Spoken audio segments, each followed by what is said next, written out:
कहती है कि आप मेरे ऑफिस आइए, तब आराम से बात करेंगे। बाहर संबित पूछता है कि तुम्हें क्या बताना था। श्रीकांत बताता है कि जिसने अटैक किया था मैंने उसे अपनी आंखों से देखा। उसका नाम रुकमा है, नॉर्थ ईस्ट का एक बहुत बड़ा ड्रग स्मगलर। संबित सोचता है कि आखिर एक ड्रग स्मगलर कुलकर्णी को क्यों मारेगा। संबित बोलता है कि मुझे तो पता चला है कि इस हमले के पीछे डेविड का पोता स्टीवन का हाथ है। श्रीकांत कहता है ऐसा नहीं हो सकता। संबित कहता है ऐसा भी तो हो सकता है कि स्टीवन ने ही रुकमा को हायर किया हो इस काम के लिए। इसलिए सब लोग श्रीकांत की बात को नजरअंदाज कर देते हैं और कहते हैं मीटिंग में मिलते हैं। उधर मीरा द्वारका से मिलने आती है। मीरा उसे भरोसा दिलाती है कि सब कुछ प्लान के हिसाब से चल रहा है, लेकिन द्वारक कहने लगता है कि जिस आदमी को तुमने भेजा था कुलकर्णी को मारने के लिए, सुना है उसके पीछे कोई आदमी पड़ा हुआ है। उसका नाम श्रीकांत तिवारी है, NIA के लिए काम करता है। कुछ होने से पहले क्यों ना श्रीकांत को ही खत्म कर दिया जाए। मीरा कहती है कि ये बहुत बुरा आइडिया है, क्योंकि उसे मारा तो सीजन 4 नहीं बनेगा, और वैसे भी कुलकर्णी को मारकर बहुत बड़ा हंगामा जो हो गया है। इसके बाद मीरा अपने आदमी लॉयड को कॉल करती है और उसे श्रीकांत के बारे में सारी जानकारी निकालने को बोलती है। इधर कुछ सोल्जर्स की टीम रुकमा के गर्लफ्रेंड वाले घर के पास पहुंच जाती है और उन पर नजर रखती है। वो लोग रात होने का इंतजार करते हैं। रुकमा और नीमा जब सो रहे थे तब अचानक रुकमा नीमा से कहता है कि हम दोनों को शादी कर लेनी चाहिए। नीमा ये सुनकर बहुत खुश हो जाती है। उसी समय सोल्जर की टीम घर के अंदर घुस जाती है। रुकमा को कुछ एहसास होता है और वो नीमा और उसके बेटे बॉबी को एक खुफिया रास्ते से घर के बाहर भेज देता है। रुकमा अंदर आकर फोर्स की पूरी टीम पर गोलियां चलाता है। इधर घर के नीचे की तरफ एक सोल्जर नीमा और बॉबी को पकड़ लेता है, मगर ऊपर से गोली चलने के कारण नीचे वाला वो सोल्जर मर जाता है। सबको मार देने के बाद रुकमा नीचे आता है और देखता है कि नीमा को भी गोली लग गई थी और वो भी मर गई है। इसके बाद वो बॉबी को लेकर निकलता है। उधर सलोनी श्रीकांत को अपडेट देती है कि रुकमा उनके हाथ से निकल गया। गाड़ी में बॉबी अपनी माँ के मरने पर बहुत ज्यादा रो रहा था, लेकिन उसे कैसे संभालना है रुकमा को खुद नहीं पता। समीर मीरा को कॉल करता है और कहता है कि मैंने कहा था ना इंडिया चुप नहीं बैठेगा। वो लोग रुकमा के पीछे हैं। मीरा कहती है कि ये तो सिर्फ एक एजेंट है, मैं उसे संभाल लूंगी। समीर जब नाम पूछता है मीरा बताती है श्रीकांत तिवारी। समीर हंसते हुए कहता है तुम उसे हल्के में नहीं ले सकती, अभी भी तुम्हारे पास समय है, मैं तुम्हारी मदद कर सकता हूँ। लेकिन मीरा फिर भी कहती है कि एक एजेंट को संभालने के लिए मुझे तुम्हारी मदद नहीं चाहिए। इसके बाद लॉयड मीरा को श्रीकांत और उसके परिवार के बारे में काफी सारी जानकारी देता है। सूची प्राइम टाइम शो पर चली जाती है न्यूज डिबेट के लिए, जहां चाइना फंडेड एप्स और जितने भी चाइनीज फंडेड प्लेटफॉर्म्स बैन हुए हैं उनके बारे में बात हो रही थी। सूची से पूछा जाता है कि क्या उसकी कंपनी का डाटाबेस चाइना के पास है। वो कहती है ऐसा बिल्कुल भी नहीं है। उधर देखते हैं कि घर में दोनों बच्चे और श्रीकांत ये न्यूज टीवी पर देख रहे थे। अचानक सवाल बदल जाता है और सूची की पर्सनल लाइफ के बारे में पूछा जाने लगता है। उसका और श्रीकांत का डिवोर्स नोटिस भी लाइव न्यूज चैनल पर दिखाया जाता है। इससे सूची गुस्सा होने लगती है। तभी एक आदमी जो उसके बगल में बैठा था पूछता है आपका पर्सनल डाटा पब्लिक हो गया तो आप नाराज हो रही हैं, लेकिन आपने हमारा डाटा चाइनीज कंपनी को बेच दिया, वो आपको सही लगा। बहस बढ़ जाती है और गुस्से में सूची डिबेट छोड़कर चली जाती है। धृति अपने पापा से पूछती है क्या ये सब सच है। अगली सुबह भी वो अपने मम्मी पापा से पूछती है क्या कर ये सब कब से चल रहा है। श्रीकांत कहता है 2 साल से। अथर्व कहता है तो फिर क्या हमें किसी एक के साथ रहना पड़ेगा। मैं 6 महीने पापा के साथ रह लूंगा और 6 महीने सूची के साथ। तभी जेके घर आता है और दोनों बच्चे उससे भी पूछते हैं कि कम से कम आपको तो सच बताना चाहिए था। अब जब एक सीक्रेट खुल चुका था, धृति कहती है तो फिर अथर्व को दूसरा सीक्रेट भी बता दो। अथर्व घबरा जाता है, पूछता है क्या मैं एडॉप्टेड हूँ। सब उसे सच बताते हैं कि श्रीकांत दरअसल एक स्पाई है, एक एजेंट है। अथर्व बोलता है अच्छा तो इसीलिए आपके पास बंदूक है। सूची चौंक जाती है कि इसे बंदूक के बारे में कैसे पता चला। अथर्व पूछता है तो फिर आपका कोई कोड नेम भी होगा जैसे टाइगर या पैंथर। श्रीकांत कहता है बेटे मैं इंटेलिजेंस में हूँ, सर्कस में नहीं। जेके बीच में बोलता है कि मैं भी एक जासूस हूँ। अथर्व कहता है पापा को तो फिर भी मान सकता हूँ, लेकिन आप तो बिल्कुल भी नहीं। जेके अपना आईडी दिखाता है। अथर्व भी अपना फेक पैन कार्ड दिखाता है, जिसे देखकर उसके मम्मी पापा टेंशन में आ जाते हैं कि कहीं उसका बेटा क्रिमिनल ना बन जाए। रुकमा रैबिट से पूछता है कि उसके ठिकाने की जानकारी बाहर कैसे गई। रैबिट कहता है कि आप कहाँ रहते हो ये तो मुझे भी नहीं पता, तो मैं कैसे किसी को बताऊंगा। रुकमा उसे धमकाता है, कहता है कि उसे लंदन वाले क्लाइंट से बात करनी है। फिर वो गोली मारकर रैबिट का कान उड़ा देता है। इधर श्रीकांत के सीनियर्स उसे कहते हैं कि उसे एडमिनिस्ट्रेटिव लीव पर जाना होगा जब तक वो ठीक से रिकवर नहीं हो जाता, लेकिन श्रीकांत कहता है कि वो मिशन पर काम करना चाहता है। अब उन लोगों को लगने लगा है कि हादसे में सिर्फ श्रीकांत ही बचा था, तो हो सकता है कि कुलकर्णी की मौत में श्रीकांत का ही हाथ हो, इसीलिए अब श्रीकांत सस्पेक्ट है। ये सुनकर श्रीकांत हैरान हो गया था कि लोग उस पर इल्जाम कैसे लगा सकते हैं। जब तक ये केस सुलझ नहीं जाता वो शहर से बाहर भी नहीं जा सकता। सूची को पता चलता है कि उसकी ऑफिस में तोड़फोड़ हुई है। लोगों को लगता है कि उसका ऐप कस्टमर्स का डाटा चाइना भेजता था। अब इससे वो बहुत ज्यादा टेंशन में थी। धृति रोते हुए बाहर आती है और बताती है कि उसके फेक फोटोज ऑनलाइन फैल चुके हैं और उसे बहुत भद्दे कमेंट्स भी आ रहे हैं। सूची उसे संभालती है। दुखी होकर श्रीकांत शराब पीने चला जाता है और अपनी वाइफ के कॉल्स को अवॉइड करता है। घर लौटकर बालकनी में जाकर चुपचाप सिगरेट पीने लगता है। सूची उस पर चिल्लाती है कि आखिर तुम थे कहाँ। वो उसे धृति के साथ क्या हुआ वो सब कुछ बताती है। वो ये भी बताती है कि उन सभी के नंबर्स लीक हो गए हैं और लोग फोन कर करके धमकियां दे रहे हैं। अथर्व को भी स्कूल में परेशान किया जा रहा है। श्रीकांत भरोसा दिलाता है कि ये सब बस ट्रोलर्स है, ज्यादा कुछ नहीं कर पाएंगे। वो सूची को बताता है कि दिल्ली से ऑफिसर्स आए थे और उन्होंने उसे एडमिनिस्ट्रेटिव लीव पर डाल दिया है क्योंकि उन्हें लगता है कि कुलकर्णी के मर्डर में कहीं न कहीं श्रीकांत का भी नाम आ सकता है। अगले दिन रुकमा नीमा के मम्मी पापा के पास जाता है और वो बॉबी को उन्हें सौंप देता है और बताता है कि नीमा अब नहीं रही। लेकिन उसके मम्मी पापा कहते हैं कि नीमा तो हमारे लिए बहुत साल पहले ही मर चुकी थी। रुकमा उन दोनों को ढेर सारे पैसे देता है लेकिन वो फिर भी बॉबी को अपनाने के लिए नहीं मानते। तो वो बंदूक निकाल लेता है। तो मजबूरी में नीमा के मम्मी पापा मान लेते हैं लेकिन बॉबी वो तो रुकमा को छोड़ना ही नहीं चाहता, इसलिए वो लड़के को लेकर वहाँ से चला जाता है। जोया बहुत समय बाद ऑफिस ज्वाइन करती है और पुनीत उसको बताता है कि श्रीकांत को एडमिनिस्ट्रेटिव लीव पर डाल दिया गया है, मतलब एक तरह से सस्पेंड कर दिया गया है। अब एक नई एसआईटी टीम इस मिशन को संभालेगी और इन्वेस्टिगेशन का इंचार्ज है यतीश। इधर हम देखते हैं कि कुछ लोग आकर स्टीवन के एक आदमी चूबा को उठा लेते हैं। यतीश उसे इंट्रोगेट करने के लिए आता है। वो कहता है कि उसे यहाँ डेविड और कुलकर्णी के मर्डर केस की जांच के लिए भेजा गया है। वो अपने ही एक आदमी को डांटता है क्योंकि उसने चूबा को मार पीट कर बहुत बुरा हाल कर दिया था। यतीश अकेले में चूबा से पूछता है कि स्टीवन ने डेविड और कुलकर्णी को मारने का ऑर्डर क्यों दिया। वो फुटेज दिखाता है कि अटैक के 37 मिनट पहले चूबा उन्हें फॉलो कर रहा था। चूबा कुछ भी बताने से इनकार करता है तो यतीश उसके बेटे का फोटो दिखाता है और बताता है कि उसे चूबा के बारे में सब पता है। तब चूबा बोलना शुरू करता है, कहता है कि वो फॉलो कर रहा था लेकिन अटैक करने के पीछे उसका या स्टीवन का हाथ नहीं है। कोई दूसरा ग्रुप एमसीए पार्टी का यूनिफॉर्म पहनकर अटैक करने के लिए आया था। यतीश फिर भी उसकी बातों पर यकीन नहीं करता और वहाँ से निकल जाता है स्टीवन को पकड़ने, जो फिलहाल मीडिया कॉन्फ्रेंस कर रहा था। तभी स्टीवन को पता चलता है कि चूबा ने उस पर कुलकर्णी और डेविड को मारने का इल्जाम लगा दिया है। स्टीवन तुरंत वहाँ से निकलता है और यतीश और उसकी टीम उसे पकड़ने के लिए दौड़ती है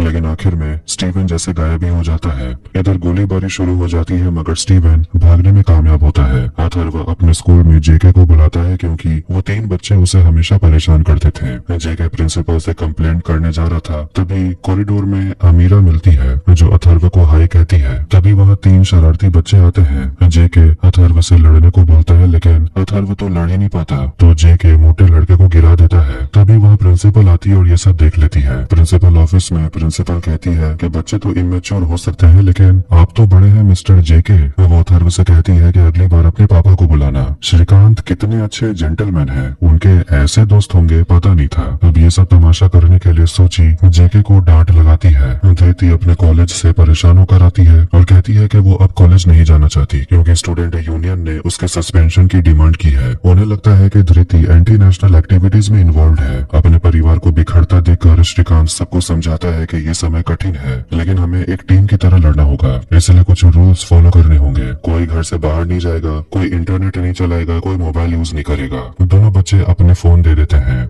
इधर मेजर समीर मार्टिन से मिलता है। समीर उसे मीरा के बारे में जानकारी लेता है। मार्टिन बताता है कि मीरा द्वारकनाथ से मिली थी जो कि बहुत बड़ा इंडियन बिलियनर है और वो उससे घंटों बातें कर रही थी। जरूर दोनों के बीच कुछ तो प्लानिंग चल रही है। समीर तुरंत रुकुमा को कॉल करता है और उसकी तारीफ करता है कि काम अच्छे से पूरा किया। वो पूछता है तुम्हारा अकाउंट सेटल हो गया। रुकुमा कहता है हाँ। समीर कहता है तो अब से उस क्लाइंट के लिए कभी काम मत करना। लेकिन रुकुमा अब किसी के एडवाइस या ऑर्डर नहीं मानना चाहता क्योंकि अब ये मामला पर्सनल हो चुका था। शाम के समय श्रीकांत और उसके ऑफिस के दोस्त ड्रिंक करने गए होते हैं। जेके लेट आता है क्योंकि वो एक लड़की के साथ डेट पर गया हुआ था। श्रीकांत उसे डांटता है कि मेरी लाइफ में सब कुछ तहस नहस हो गया और तू लड़कियां घुमा रहा है। अजीत पूछता है कि तो अब करना क्या है। श्रीकांत बताता है कि टास्क में जितने लोगों ने भी नॉर्थ ईस्ट वाली फाइल को एक्सेस किया है उन्हें पहले ढूंढना होगा।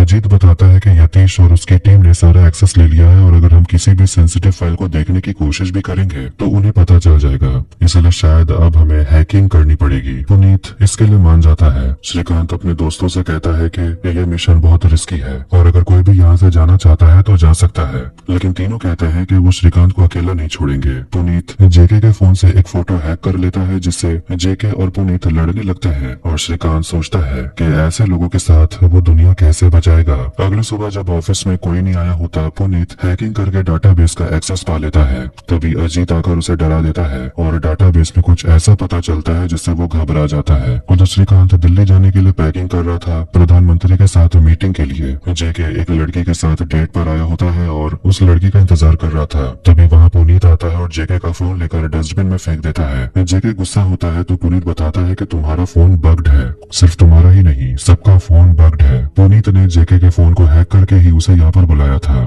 टास्क सिस्टम को किसी ने हैक किया है और वो किसी को इन्फॉर्म भी नहीं कर सकता क्योंकि वो ऑफिशियली डाटाबेस एक्सेस नहीं कर सकता। धृति और सुचित्रा के खिलाफ जो ऑनलाइन कैंपेन चल रहा है वो भी एक कोऑर्डिनेटेड कैंपेन है, शायद कोई आईटी सेल की तरफ से।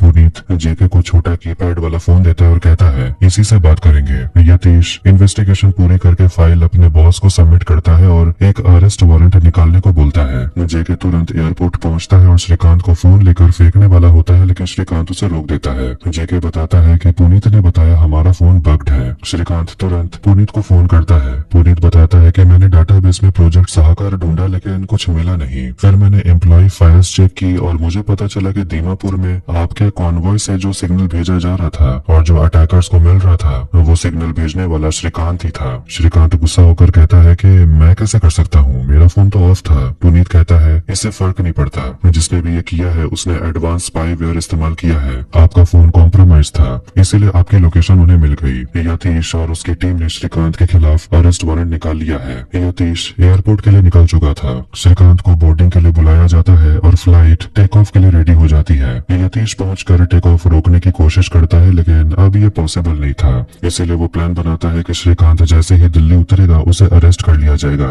उधर जेके श्रीकांत के परिवार को लेकर निकलता है क्योंकि अब उन्हें घर में रखना सेफ नहीं। अगली सुबह दिल्ली में इंतजार कर रहे एजेंट्स को पता चलता है कि श्रीकांत दिल्ली पहुंचा ही नहीं, उसका सिर्फ फोन एयरपोर्ट पर था।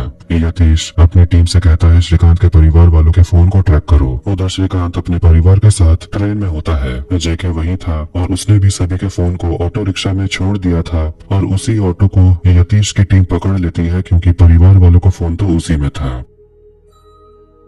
इधर ट्रेन में टिकट चेक होने वाला था। इससे पहले ही श्रीकांत सबको फेक आईडी दे देता है। धृति खुश नहीं थी क्योंकि उसे जो आईडी मिला था उसमें उसका नाम श्रेया लिखा हुआ था। अथर्व भी बोलने लगता है कि मेरा नाम सुमन क्यों है, ये तो लड़कियों का नाम होता है। श्रीकांत ने अपना नाम राहुल रखा था। वो सबको समझाता है कि अभी के लिए काम चला लेते हैं, बाद में इसे जला देंगे। टीसी टिकट चेक करने के लिए आता है और जेके के फेक आईडी देखकर उसे सच में साउथ इंडियन समझ लेता है और उसे अपने तेलुगु भाषा में बात करने लगता है। जेके को कुछ भी समझ नहीं आता, बस हाँ ना में जवाब देते रहता है। खैर किसी तरह श्रीकांत जेके को वहाँ से बचाता है। टीसी श्रीकांत मतलब राहुल से पूछता है कि आप क्या करते हो। श्रीकांत बताता है कि मैं लाइफ एंड रिलेशनशिप काउंसलर हूँ। ये सुनकर सूची अपनी आंखें घुमाती है। उधर प्राइम मिनिस्टर मीडिया कॉन्फ्रेंस करती है और उनसे पूछा जाता है कि दुश्मन को रोकने के लिए एप्स बंद करने के अलावा कोई और रास्ता है क्या। प्राइम मिनिस्टर कहती है कि मैं सारे राज आपके सामने नहीं बता सकती, लेकिन इतना कह सकती हूँ कि मिस्टर कुलकर्णी इस देश के बहुत काबिल सिपाही थे और उनके कातिल बहुत ही जल्द पकड़े जाएंगे।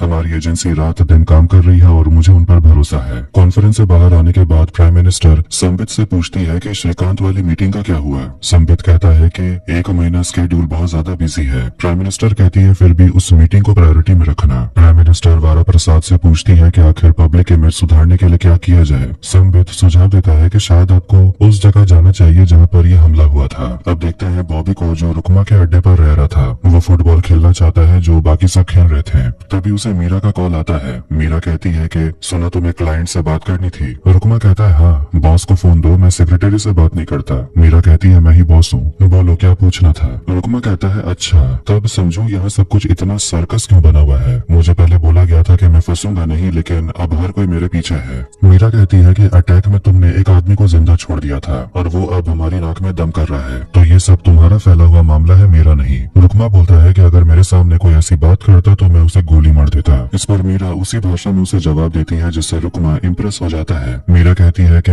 मैंने तुम्हें £500,000 अगले काम के लिए ट्रांसफर करवा दिया है। रुकमा कहता है कि मैं काम करने के लिए तैयार हूँ, लेकिन बदले में मुझे एक नाम चाहिए जिसने मेरी पत्नी को मारा। मीरा कहती है उसका नाम श्रीकांत तिवारी है, लेकिन तुम कुछ करना मत, मैं इसे संभाल रही हूँ, तुम्हारा बदला लिया जाएगा। इधर अगली सुबह ट्रेन में श्रीकांत को करीम की याद आती है, जो दुनिया की नजरों में टेररिस्ट था लेकिन असल में मासूम था। और अब हालात ऐसे हो गए हैं कि अब उसका खुद का परिवार एंटी नेशनल बन गया है। जेके कहता है कि करीम के साथ जो कुछ भी हुआ उसमें हम सबकी गलती थी, लेकिन अब वापस अतीत के बारे में सोचकर क्या फायदा। सोचो अब रुकमा को कैसे पकड़ना है। श्रीकांत कहता है रुकमा तो सिर्फ एक मोहरा है, इसके पीछे बहुत बड़ा गेम चल रहा है। उसने टास्क सिस्टम को हैक किया, मेरे फोन को ट्रेस किया, मीडिया को मैनिपुलेट करके मेरे परिवार को टारगेट बनाया। सच बताओ तो बहुत समय के बाद मुझे डर लग रहा है, खासकर अपने परिवार के लिए। यतीश अपनी टीम को ऑर्डर देता है कि श्रीकांत, सुचित्रा और जेके को ट्रेस करो, उनके क्रेडिट कार्ड यूपी ट्रांजैक्शंस के जरिए। विनीत कुछ फेक आईडी लेकर आता है जो श्रीकांत और जेके को अलॉट की गई थी। जोया वहाँ आती और बताती है कि श्रीकांत कभी ऑफिशियल फेक आईडी यूज कभी नहीं करेगा, ये कुछ अनऑफिशियल आईडीज हैं, चांस है कि इनमें से वो कुछ यूज करे और ये सिस्टम में ट्रेस नहीं होगा। इसके बाद इस्लामाबाद में मेजर समीर CIA में काम करने वाले ब्रूस से मिलता है। समीर उसे मीरा की फोटो दिखाता है। ब्रूस कहता है हॉट है, लेकिन मैं उसे पहचानता नहीं। समीर कहता है कि इस औरत के बारे में सारी जानकारी पता करो, बदले में मैं तुम्हें बता सकता हूँ कि अमेरिका में कितने सारे चाइनीज स्लीपर सेल्स एक्टिव हैं। ब्रूस मान जाता है और कहता है ठीक है, मैं मीरा का पता लगा लूंगा। समीर मुस्कुराते हुए कहता है लेकिन मैंने तो मीरा का नाम ही नहीं लिया। उधर प्राइम मिनिस्टर कोहिमा जाने की प्लानिंग कर रही थी, लेकिन टीवी पर ऑपोजिशन वाले आवाज उठाना शुरू कर देते हैं। संबित आकर बताता है कि कुलकर्णी के मर्डर केस में श्रीकांत से पूछताछ होने वाली है। प्राइम मिनिस्टर हैरान होती है कि मतलब अब श्रीकांत के साथ मीटिंग नहीं हो सकती। नवारा प्रसाद कहता है कि एक बैकडोर मीटिंग अरेंज हो सकती है। संबित कहता है कि अभी श्रीकांत वांटेड है, उससे मिलना ठीक नहीं होगा। यतीश को पता चलता है कि जोया ने जो आईडी दी थी उन्हीं में से एक आईडी श्रीकांत ने इस्तेमाल की है और वो ट्रेन से चेन्नई जा रहा है। यतीश अपनी टीम से कहता है RPF को बोलो जब वो लोग उतरे तुरंत उन्हें गिरफ्तार करें। इधर रात के समय ट्रेन में धृति अपने पापा से मिलती है और उनसे पूछती है आप और मम्मी अलग क्यों हो रहे हो। श्रीकांत इस बारे में बात नहीं करना चाहता। बेटी जिद करती है तो श्रीकांत बताने लगता है कुछ चीजें होती है जो ठीक नहीं हो सकती। शादी तो हमारी हो गई, लेकिन मैं कभी शादी में था ही नहीं। सब कुछ तुम्हारी माँ ने किया, मेरे हिस्से का भी और अपने हिस्से का भी। मैं परिवार की जिम्मेदारियां निभा नहीं पाया। धृति कहती है थैंक गॉड, मुझे लगा कि आप दोनों में से किसी ने एक दूसरे को चीट किया है। श्रीकांत कहता है आगे से ऐसा बकवास कभी सोचना भी मत। इधर जेके अथर्व के स्कूल में उस लड़की अमीरा के बारे में पूछता है। अथर्व कहता है वो मेरी गर्लफ्रेंड नहीं है। धृति अपने पापा से पूछती है जब आपको पता था कि आपकी जॉब ऐसी है तो आपने शादी क्यों की। श्रीकांत कहता है जो लोग देश के लिए काम करते हैं क्या उन्हें फैमिली बसाने का हक नहीं है। फिर वो बताने लगता है कि पहली बार वो सूची से कैसे मिला और शादी के 1 साल बाद ही धृति पैदा हो गई। धृति पूछती है अलग होने की क्या बात है, बात करके मामला सुलझ नहीं सकता। श्रीकांत कहता है ये बात तुम नहीं समझोगी। धृति अपने पापा को गले लगाती है। अथर्व आखिरकार मान लेता है कि उसे अमीरा पसंद है, पर वो जेके से पूछता है कि उससे बात कैसे किया जाए। अथर्व कहता है एक काम करता हूँ, मैं उसे घोस्ट कर दूंगा, उससे बात ही नहीं करूंगा। पीछे से धृति सब सुन लेती है और कहती है तेरा तो कुछ नहीं हो सकता। इधर आखिरकार ट्रेन चेन्नई पहुँच जाती है। RPF की टीम ट्रेन पर चढ़ती है श्रीकांत को पकड़ने। उन्हें 2 आदमी मिलते हैं जो दारू पी रहे थे, लेकिन श्रीकांत नहीं मिलता। यतीश काफी गुस्सा होता है। साफ हो जाता है कि श्रीकांत उस ट्रेन में नहीं था और श्रीकांत ने अपनी अनऑफिशियल आईडी भी इस्तेमाल नहीं की। यतीश बहुत गुस्से में था क्योंकि वो 2 बार फेल हो गया और श्रीकांत को पकड़ नहीं पाया। जोया उसके पास आती और कहती है गलती मेरी थी। श्रीकांत सर के साथ काम करने के बाद भी मुझे पता नहीं चला कि उनकी और भी बहुत सारी आईडीज हो सकती है। यतीश भी चिल्लाने के लिए उससे पहले माफी मांगता है। यतीश ने जोया का प्रोफाइल चेक किया है और चाहता है कि जोया उसे श्रीकांत को पकड़ने में मदद करे।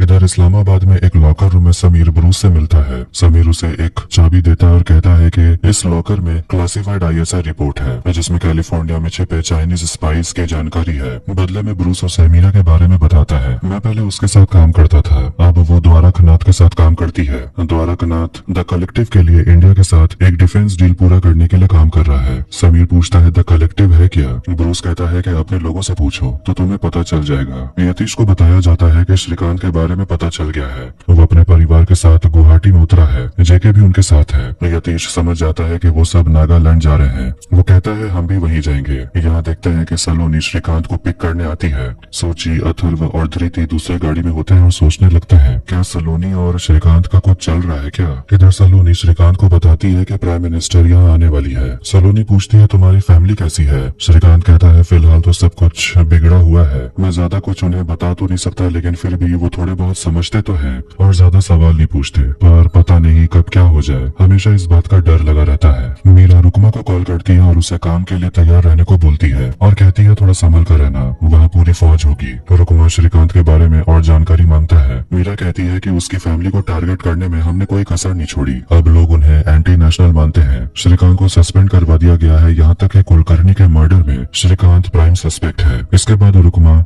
उस रैली ग्राउंड में चला जाता है जहाँ प्राइम मिनिस्टर आने वाली थी। बॉबी रुकमा से कहता है पापा मुझे आइसक्रीम चाहिए। रुकमा कहता है मैं तेरा पापा नहीं हूँ और आइसक्रीम सेहत के लिए खराब होता है। ये सुनकर बॉबी उदास हो जाता है। उसका उतरा हुआ चेहरा देखकर रुकमा उसे आइसक्रीम खिलवाने ले जाता है। धीरे धीरे रुकमा और बॉबी की बॉन्डिंग अच्छी होने लगती है। यहाँ बॉबी अपना पूरा नाम बताता है, बॉबी मैकफेरन।